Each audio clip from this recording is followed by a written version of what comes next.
The construction industry can be a tough business to crack. From cash flow problems, struggling to find skilled labour, and not making enough money for your efforts leaves many business owners feeling frustrated and burnt out. But when you get the business strategy right, it's an industry that can be highly satisfying and financially rewarding.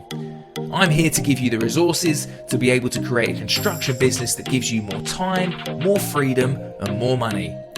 This is the Develop Your Construction Business podcast, and I'm your host, Greg Wilkes.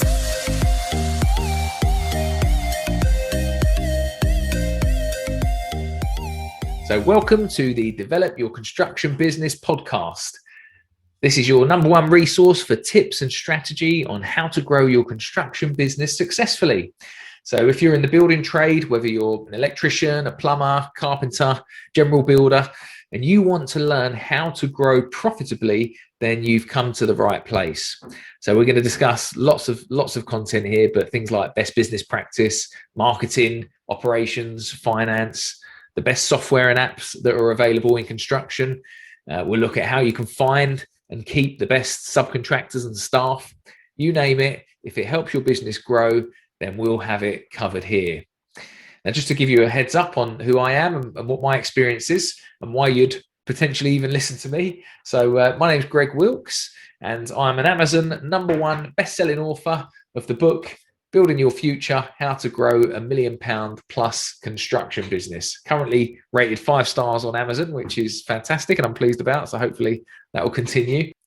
So let me give you a bit of a background into my experience. So I've now been in construction for some 20 plus years, so quite a while.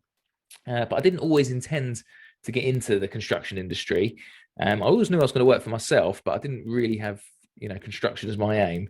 And I think when I was, 14, I started out, doing the usual sort of paper round and car washing business. I think I had for a while. And then I even started a window cleaning round, actually, when I was young. I used to manage to perch the ladders on my bike, and I used to ride around the streets with this this ladder somehow perched on my saddle and handlebars. So I always had an entrepreneurial spirit. I always knew that I was going to work for myself, and I was quite passionate about creating businesses. Didn't really know back then what I was really going for.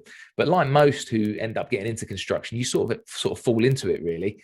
It's either because you don't get the grades you want at school, and it just seems a natural path that gets pushed upon you, or it could be you've got family members that are in construction, so it's easy to get your first job. And that was really what happened to me.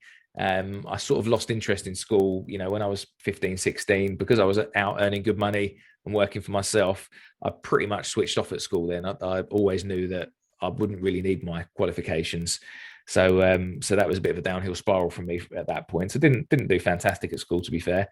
And then at 16, I just had a taste for earning money. So I started up an apprenticeship with my dad. Funny enough, I did a carpentry apprenticeship, but he was actually a bricklayer, believe it or not.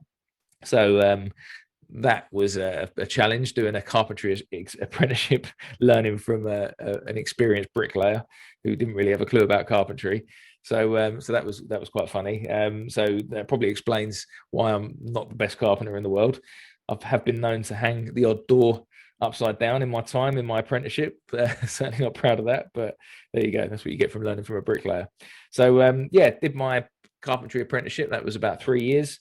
And then once I'd completed that, I then decided, I wanted this goal of working for myself. So what I did is I got a partner who was a roofer, who was a bit older than me, and we decided to get together, and we wanted to do loft conversions. That was our big aim. And we were pretty successful at it, actually. It wasn't long before we got our first loft. We were given a chance by a mentor who trained us up on how to do them. And we were absolutely flying. Once we got our first loft underway, we were just doing, loft after loft. We won work pretty easily, and we were earning really good money. I was in my early 20s, and we were earning an absolute fortune, to be honest, doing these loft conversions. So that was really my start in construction. And it went on from there. I've run my own business ever since. I'll tell you in later episodes about some other challenges I had in that business. I ended up splitting up with my business partner, who's also he's still one of my best mates, but we had a split in the business, so that was challenging. I'll tell you more about that another time. And then I started out on my own and grew the business really successfully, and we ended up getting it up to about 4 million turnover a year. So had a lot of experience in construction. I've experienced the highs and lows. I know all the pain points of not earning any money on jobs, pricing them wrong, the pain of having to meet the VAT deadline and not having enough to do that, and having to put calls into HMRC begging for time to pay. I've experienced a business going bust. That was absolutely awful, and certainly something I wouldn't want to repeat.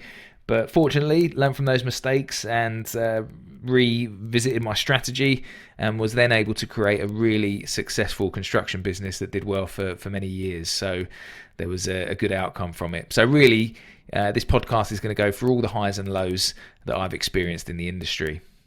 Now I no longer work for clients, but I'm a full-time property developer. But more passionately, my passion really is business coaching. I love seeing construction businesses grow and learning from everything that I've done well, but also learning from my many mistakes too, because I've certainly made a few mistakes in my time.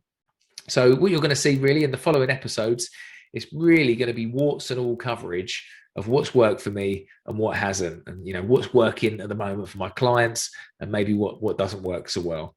And I'm just going to bring all this experience together to give you some really valuable information that I hope you can apply and benefit from over the coming episodes. So just to give you a brief heads up on what's coming up over the next 3 months or the next 12 episodes.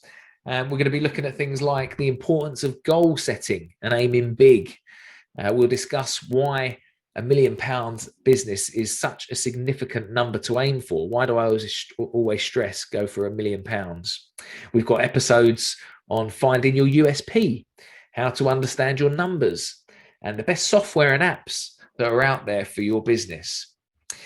And even better than that, I've got some brilliant interviews lined up with some experts on finding financial freedom, how to master your brand, and how to market effectively in construction. So there's some real big hitters in this space that I'll be talking to and sharing with their wealth of experience too. So lots and lots of content coming up.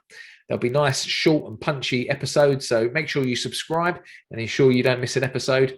And if you do get some value out of an episode, and be sure that give me a 5-star rating, that'd be great. Give me a like and share the content with anyone else in the trade so we can spread the knowledge. Let's spread the love. So looking forward to hearing your feedback and delivering some fantastic content for you to come. Let's go out there and let's smash it. If you'd like to work with me to fast track your construction business growth, then reach out on www.developcoaching.co.uk.